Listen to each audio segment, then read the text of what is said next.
Welcome back to 310 to Left. I'm Alex Speier of the Boston Globe, trying to conduct the podcast train without Tom Caron, who is still recovering from leading the Pops on the Esplanade. Last week, we had a chance to talk to some of the most well-known prospects in the Red Sox system, catching up with the big three of Roman Anthony, Marcelo Meyer, and Kyle Teal. But increasingly, the big three is being viewed by scouts and evaluators who have gone through Portland as more of a big four, with a far less heralded prospect making a name for himself through what's been an outrageous performance in the first half of the minor league season. Kristian Campbell, through his first half full season of professional baseball, has been one of the top performers in all of minor league baseball. Roman Anthony and other members of the Sea Dogs have been calling him Barry Bonds because of his bat speed and the performance that he's had since his promotion to Double-A from High A Greenville last month. Early entering this week, he was hitting .420 with an 1182 OPS while splitting his time between second base and center field with Portland. So this is an incredible performance in its own right. It's even more so for a player who is, as I mentioned, in his first full professional season after getting drafted in the 4th round last year. But Campbell, who is less than 1 year into his time in the Red Sox system, is already a very different player than he was when he was in college at Georgia Tech for a year. Did the Red Sox get lucky in finding him? Well, to an extent, that's certainly the case. No one, including the Red Sox, expected this kind of performance from Kristian Campbell. But with the MLB draft now just over a week away, it's also worth exploring the extent to which their luck is the proverbial residue of design, and how the Red Sox scout and draft to find untapped upside and then develop players to achieve that once they're into their system. So, to do that, our first guest on this episode of 310 to Left is going to be Red Sox assistant GM Paul Toboni, who has been with the Red Sox since 2015 and works extensively in both their scouting and player development departments. So here is Paul Toboni. Joined now on 310 to Left by Red Sox assistant general manager Paul Toboni for a conversation about breakout prospect Kristian Campbell. Paul, you haven't seen Kristian Campbell yet in person this season? No, I haven't. I saw him in spring training. Obviously, I was around him every day, but yeah, just how it's worked out with my schedule and his promotion. I've missed him, but I'm sure I'll be seeing him here shortly. So I think I told you. Yeah, I've watched probably a sickening amount of video to this point, but I haven't seen him live. So. As someone who got my first in-game glimpse of Kristian recently this season, it was compelling. But I'm sure that you're well aware of what he's been doing, as you point out, a lot of videos. So, how would you describe what Kristian Campbell has done this year in Greenville and now in Portland in his first full season of professional baseball? Yeah, it's really exciting. I think a number of things he showed us as an amateur. He's continued to develop and stay strong in terms of his contact skills and his ability to control the zone. And then he's come on to this great power potential, and I think he's made some improvements to his path too. So. It's all been a really exciting few months for Kristian, and what's really fun about it is I think he's still scratching the surface. So it's been fun. Yeah, well, that's kind of the fascinating part of him, right? Because like the way that he's approaching hitting, and we'll hear from him in a bit, is different than how he did in college. Like he was a leadoff hitter. He wanted to be a prototypical leadoff hitter while he was at Georgia Tech, and now all of a sudden you're dropping him into the cleanup slot in Portland, and he's kind of recognizing that my skill set expands a bit beyond what I was doing in college. So. As he taps into this interesting power potential, I'm curious, like how much is this the player that you thought you might be getting in the 4th round last year? What was the scouting process like with him as you were trying to figure out the player that he was, which was a very good player at Georgia Tech when he was approaching it as a line drive hitter, compared to the way that he's playing now? Yeah. So just to back up, I referenced it, but I think he did. He had 3 things really going for him, right? Like he made tremendous contact when he was at Georgia Tech. He didn't chase much. He had great plate discipline.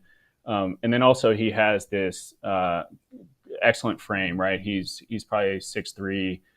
At the time at Georgia Tech, he was probably somewhere between 190 or 195 pounds. So those things he had going for him, right? On the flip side, right, there were a few things that we thought were untapped, and first and foremost, for how big and athletic he was and is, we thought he could move the bat faster, right? So I think part of that was probably intent based. You hit on it. I think he was probably optimizing for contact as opposed to kind of what contributes to value offensively. And then his setup, like I think you can see video, or Kristian can walk you through it as well. He had this deep crouch, which might have inhibited his movements a little bit. And then also I think there was some things to clean up in terms of how he sequenced. So that was a big thing, right, to get him to move the bat faster. And then two, like his ball flight as well. He'll speak to this, but he was on the ground at a really high rate in college. I haven't looked at the numbers recently, but I would guess he was probably north of 60%, which is really, really high. So right from the get-go, we knew that there were two primary things that we wanted to tap into. We wanted to tap into this awesome athletic frame that he had and get him moving the bat faster, but then also turn some of those ground balls into more line drives and fly balls. And didn't really come out his first year in pro ball, but then he spent the whole offseason with us in Fort Myers, and it started to really show up this year, which is exciting.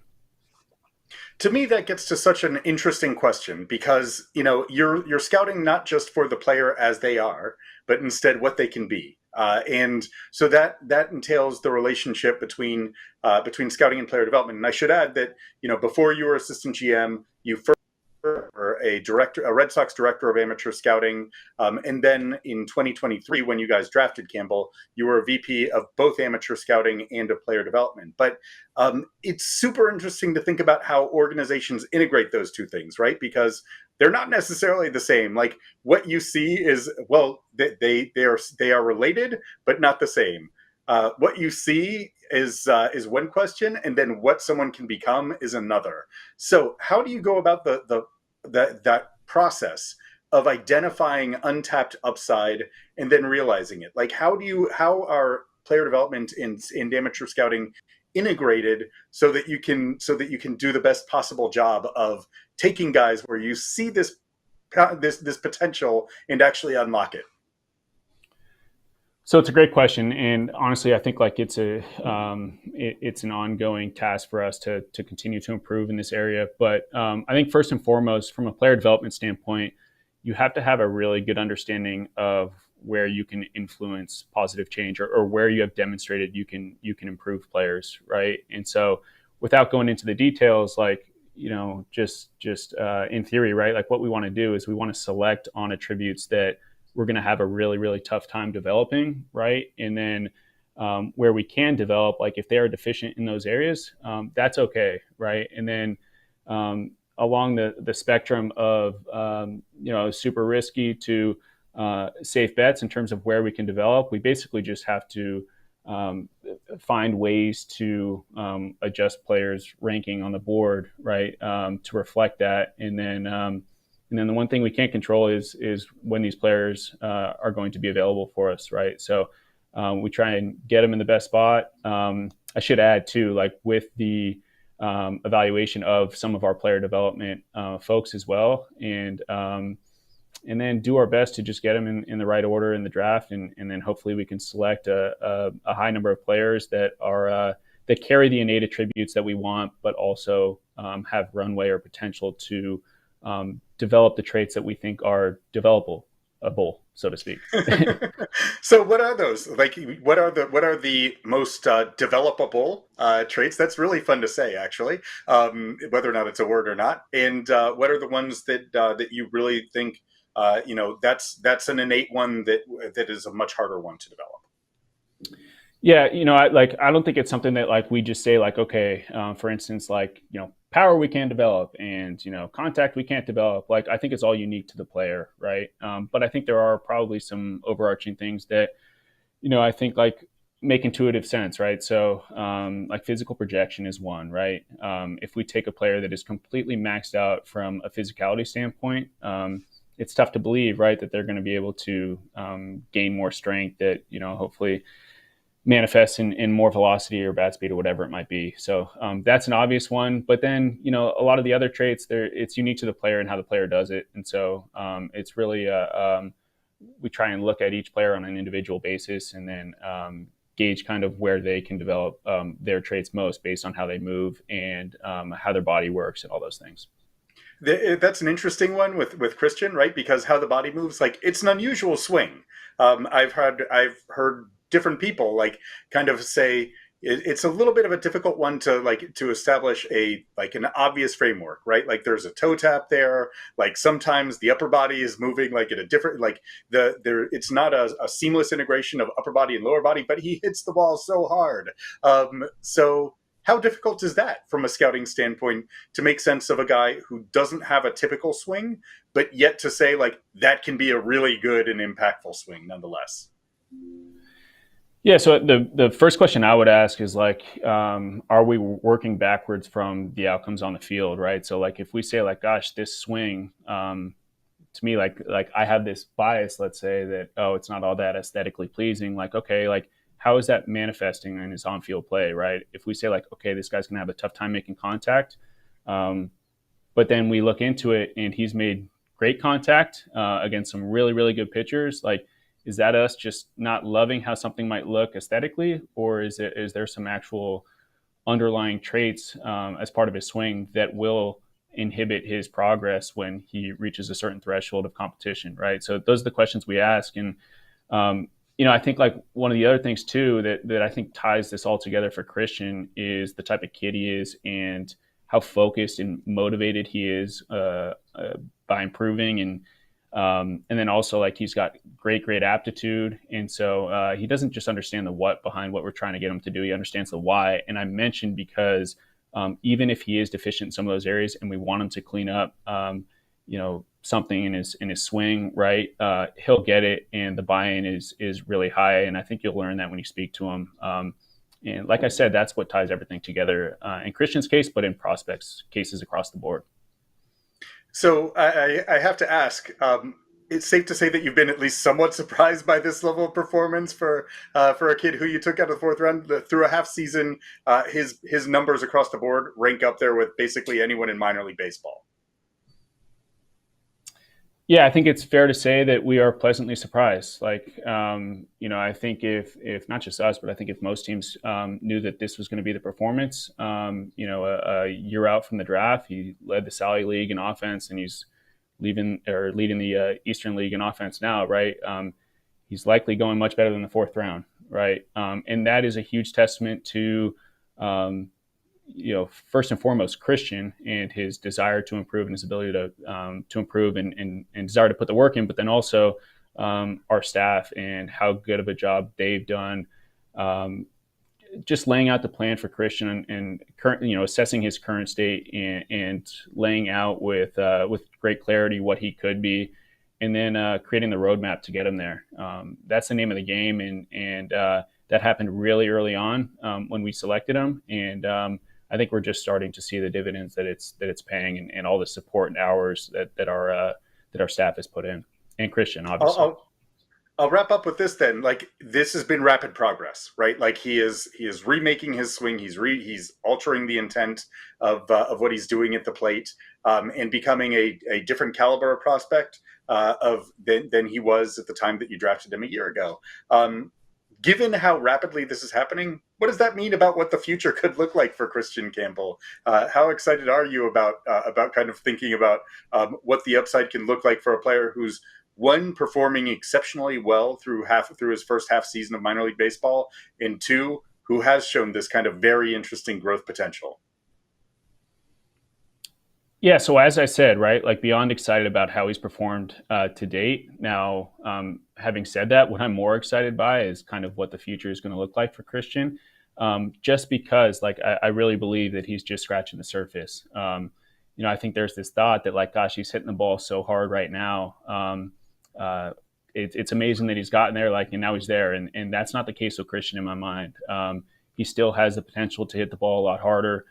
He can improve his ball flight. He can improve his swing decisions, no matter how good they are, and his contact ability too. And then, you know what? Like, we haven't even talked about him defensively, but He's made tremendous strides defensively. He's made himself into an extremely versatile defender that will be able to provide value at a lot of different spots around the field.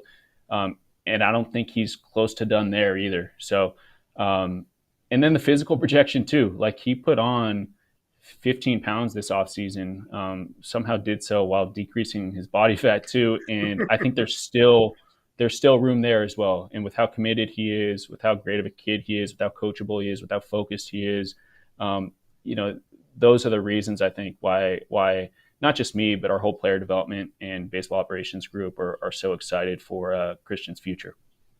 Well, it's a pretty wild concept to think that a guy who is hitting the ball this hard, and there have been a lot of like 112, 113, 114 mile an hour home runs this year. If you're right that there's a lot more in the tank there, then this could be an awfully interesting ride. But Paul, thanks so much for joining. Really appreciate it. It's been great having you on the podcast. Yeah, thanks, Alex. Thanks so much. Enjoyed it. That was Paul Toboni on how the Red Sox scout for upside and then develop it. So now let's get to the person who's showing the upside, the breakout performer of the first half of the Red Sox minor league season, Kristian Campbell, to discuss a player development path that's even surprising him. Joined in Portland by a newcomer to the Sea Dogs, Kristian Campbell. And Kristian, could you have imagined a year ago you had not yet been drafted, right? You were just looking ahead to try to figure out where your professional career was going to begin, what organization you were with. Did you have any idea that a path that would get you into the upper minors less than a year later would have been possible? Honestly, I had no idea what was going to happen once I got drafted. But I'm really excited and really happy with where I'm at right now. The process has been great. Well, along those lines, take us through, it's supposed to be kind of jarring to enter into professional baseball, right? Like, there's supposed to be, there's supposed to be struggle. There's supposed to be, challenges of facing more consistent stuff. Like, you've had one of the best years of anyone in the Red Sox minor league system. How would you describe what this year has been like, with the dominance in Greenville, the early promotion, being able to carry it over into Portland? How would you describe what's been unfolding? There's definitely been a lot of learning and a lot of changes, even though it's all mainly been positive so far. Definitely been working on a lot of stuff. It's been a lot of trial and error, especially early in the season in Greenville. I had to kind of correct some things and try to get right.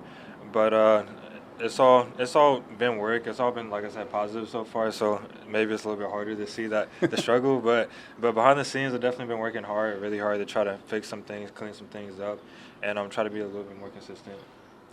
I want to have an admission. Like, I'm evidently a terrible evaluator. I am not good at prospect rankings. I've been in charge of it, in charge of ranking prospects in the Red Sox system for the last 10 years or so.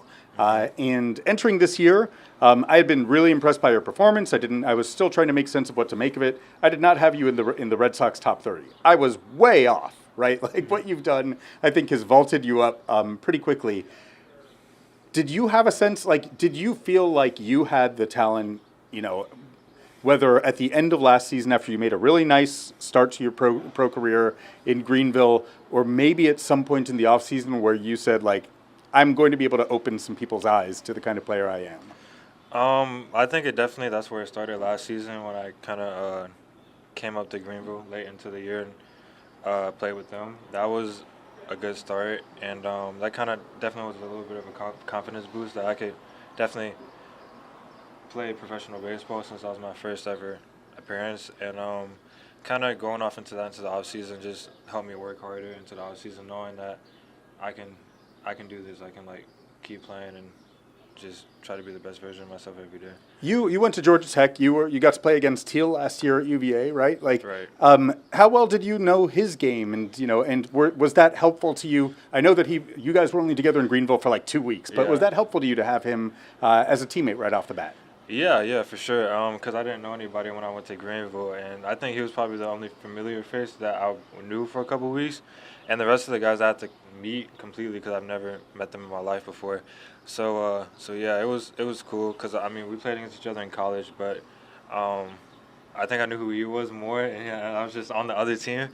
But But yeah, that definitely helps. He's a good guy. He needs to work harder on his scouting reports then. He needs to know who, you were Georgia Tech's leadoff hitter. You had to be game planning for you. Virginia's catcher, though. Yeah, he's Virginia's catcher. So, yeah, and it was KT, so everybody it was word on the street that he was one of the top players. So we always have to watch out for him when we played him. So it is interesting, though, to think back to even last year. And like I said, you had a really good debut in Greenville last year. One that was like, oh, wait, like, here's a guy who's hitting a ton of line drives. He's getting on base all the time. Like, looks like there's, there were a couple of homers there. It wasn't like, that wasn't your calling card. But you came back. I saw you in spring training, and that's when I started being like, I did a terrible job of evaluating who Kristian Campbell is, because you were hitting the ball literally as hard as anyone in the system when you were working in the cages, and then I was seeing it translate onto the field in games.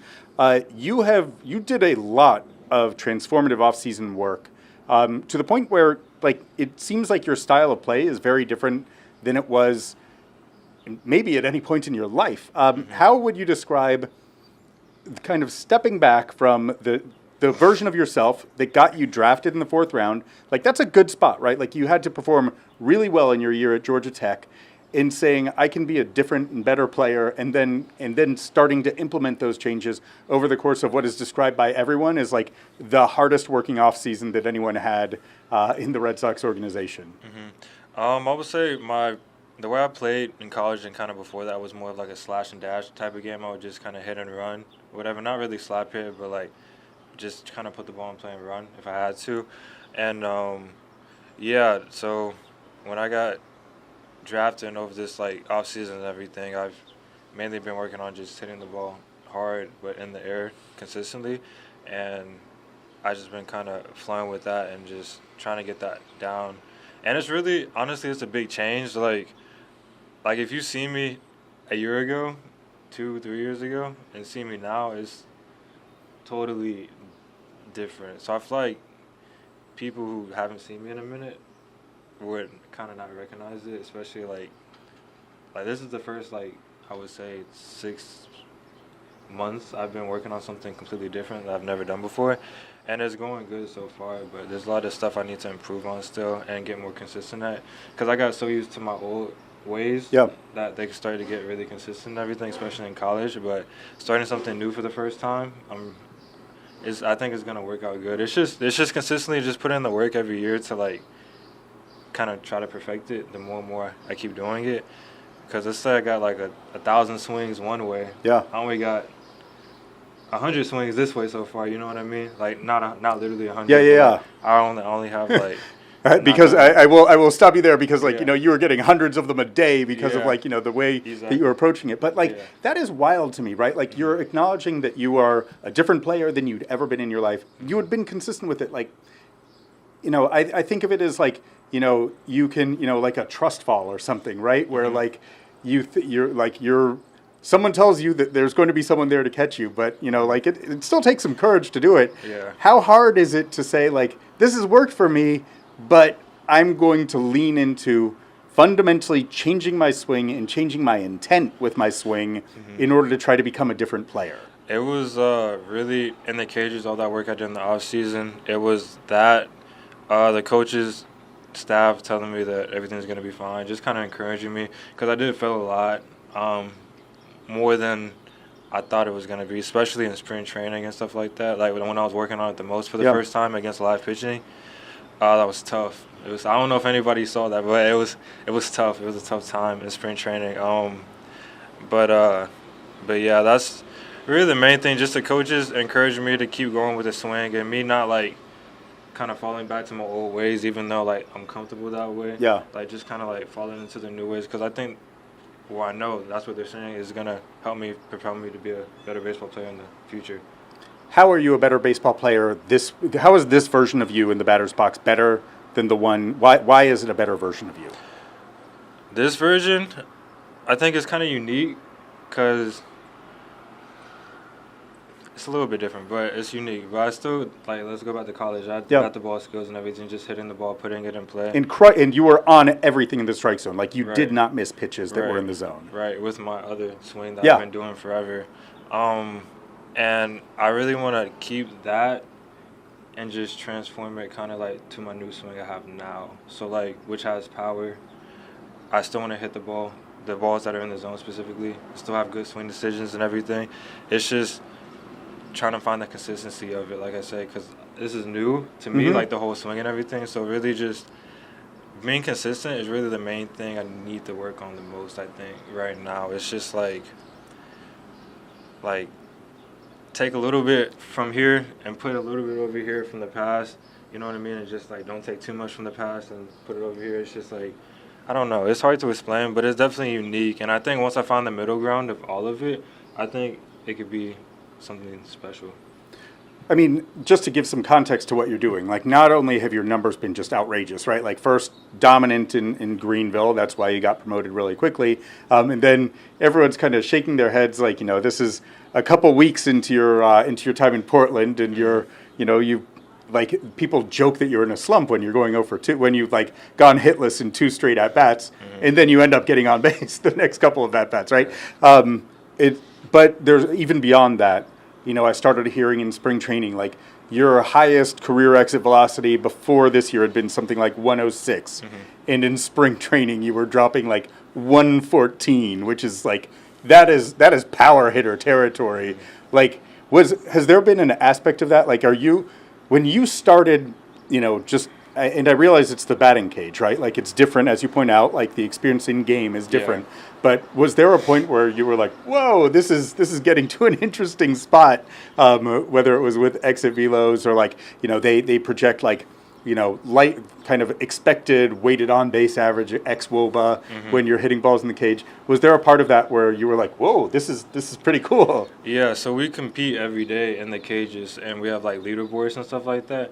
And being top 2 or 3 in the leaderboards for like the week or like every day that we compete against each other, I think seeing that and seeing like kind of just how I rank out with everybody else is just like just motivation that I can do this, and this is only the start, you know what I mean? It's like my first year in pro ball, and I'm learning all these new things I've never learned before, and I'm being coached professionally for the first time ever, and I'm always open and always coachable. Like I want to be open to new things because I've never like really like had like somebody to try to change me for the better, you know what I mean? Like really focus on my swing and really change it, like want to change it for the better. So I think just seeing that, just how I rank up against other guys I've known before they even known me, like met me before. Like I've known some of these guys, I've known at least their name like since I was probably like 16, and just kind of like ranking up next to them. I think that's just motivation.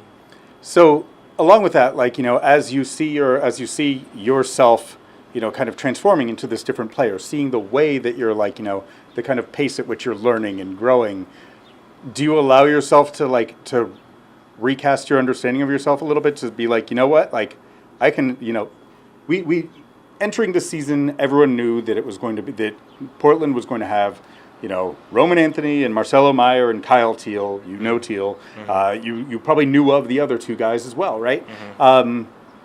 And I think you were teammates with Roman a little bit last year as well, right? Roman, in Greenville for like, I think a week or 2 against. Yeah. You guys were all kind of flying through through different levels of the system. But have you allowed yourself to kind of step back and say like, my game can be right up there with theirs?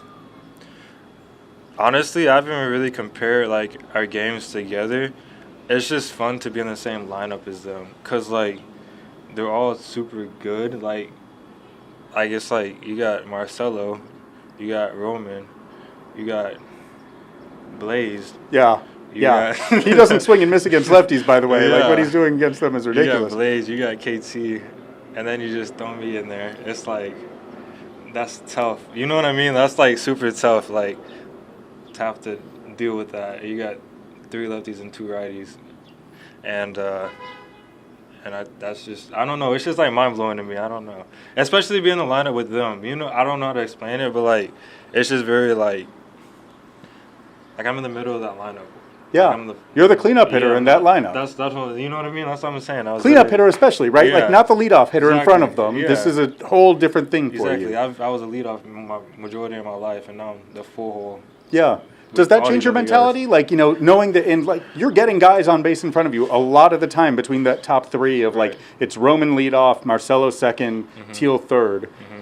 Lefty, lefty, lefty, by the way. They're useless to you in terms of in terms of game planning. Yeah, I'm the first variety up there. Yeah, you're taking one for Blaze Jordan hit behind you, but does hitting 4-hole change your outlook about what you're trying to do in the box? It's more of an RBI spot, definitely, especially when they're on base. I try to drive them in the best of my ability, but I still have the same approach.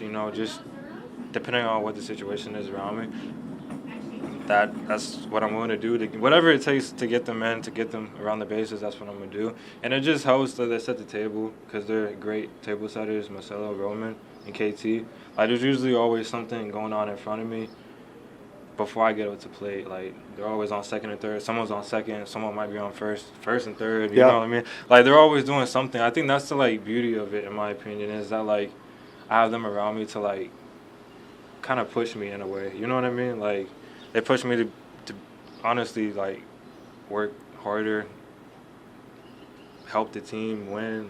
They want to win, so we all want to be winners. So being with that group, how much do you allow you? I mean, you're moving fast, right? The fact that this is less than a year into your professional career, and you've already gone through you had 2 seconds in the complex league before you got out to Greenville, and then coming up to Portland very early. Do you allow yourself to to imagine what the future would look like if you're able to stay together with this group? What it could look like, to in a few years be Boston Red Sox in a lineup that features Marcelo and Roman and Teal. that would be crazy. I think over the time as we all develop and get older, I think it could be a really dangerous lineup, and even including some of the people we have in Boston now, obviously, but it could be definitely a dangerous lineup and something to definitely look out for as we all keep getting older and develop over time, because we still got stuff to fix right now. I think all of us all have stuff we can get better at, but I think it could definitely potentially be a really scary winning lineup for sure. So you have earned some attention, right? In terms, you're getting, you didn't waste any time being named Eastern League Player of the Week after getting promoted up here. That was right after you had been the South Atlantic League Player of the Week.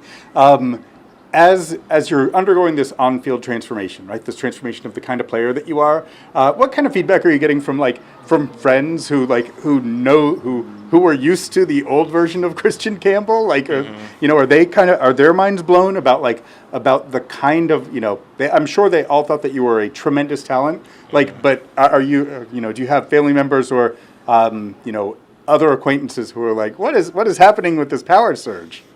It's definitely, I think that's the biggest thing, the power surge, because I've never been really known for hitting a lot of home runs or really any home runs when it comes to games and stuff. And I think this year has just really surprised a lot of people, especially with the home runs and stuff. It honestly surprised me too, because I didn't know that I could do that. And it's still going on. The season's not even over, so it's still going on. So I'm still looking for more and more. But it's definitely a lot different, especially I would say my college teammates the most, checking up on me and I'm checking up on them. They're like, what happened? What did you do? Because I only hit 4 in college by accident. And I wasn't really trying to. And now I have, I think, 10 or 11 on the season, halfway through the season. Yeah, well, I'll tell you, so I was here with my family yesterday, right? And my 10-year-old son, my 10-year-old son looks at the scoreboard stats, right? And so we're going, player by player, guys would come up, and you come up, and he's like, he has 3 home runs. That's pretty good. And I looked at him and I said, he got promoted this month. He's been in Portland for 2 weeks. And he said, what? Yeah. He's it catches your eye, right? It frames your performance in a totally different light. Mm-hmm. Yeah, 100%. Yeah, it definitely does. But yeah, that's just really it. Just the power is just is definitely different, and I've been working on that. So I'm really ready to continue to work on it and see what else I can get out of it, and see what I can become in the next so many years. So the last thing that I'll ask, like you are now up in Portland. Marcelo Meyer just talked about how it is a different experience once you get to New England. What is this like initial glimpse of baseball life? And aside from rain, right? Like rain, and for you probably cold. It's I think you grew up in Tennessee. This is you're getting 60 degrees in June, so that's 60 degrees and rainy in June. So that's a little bit different. But you're up in New England. You're around in the environment where everyone's talking about the Celtics and their championship parades, and and people are like you get to feel what the passion is like for the Red Sox. What has this first glimpse of baseball in New England been like for you? It's very. I know this is very important because it's one of the Red Sox. It's a main attraction. It's one of the best things to go to, best things to experience, one of the best games to see. It's the Red Sox, and it's been like that for a very long time. So I can see how important it is, like how Boston sports are important to the people. And it's a big deal, obviously, to like everyone around here. Like you said, I'm from Tennessee, so we didn't really have a main like sports teams really besides the Tennessee. Got the Titans. Yeah, Tennessee Titans. Yeah, I forgot what. I guess you got Memphis. You got the Grizzlies, but yeah. I'm from Chattanooga. So right. We had the Lookouts. Yeah. Yeah, we had the Lookouts. Yeah, so that's all we really had in Chattanooga. But yeah, it's definitely really important to all the fans and everything. And it's really cool to see them all into the game and all into the sports and everything. It's very, it just pushes you. It just pushes you harder, pushes you more. It wants you to, makes you want to be great for them. And they want to see you do great out on the field. So it's really important, I think. Kristian, this has been great. Really appreciate the time. Thanks so much for joining. Thank you. Appreciate it. That's it for this week. My thanks to both Kristian Campbell and Paul Toboni. We'll be back at it next week with the triumphant return of TC as we head towards the All-Star break. See you then on 310 to Left.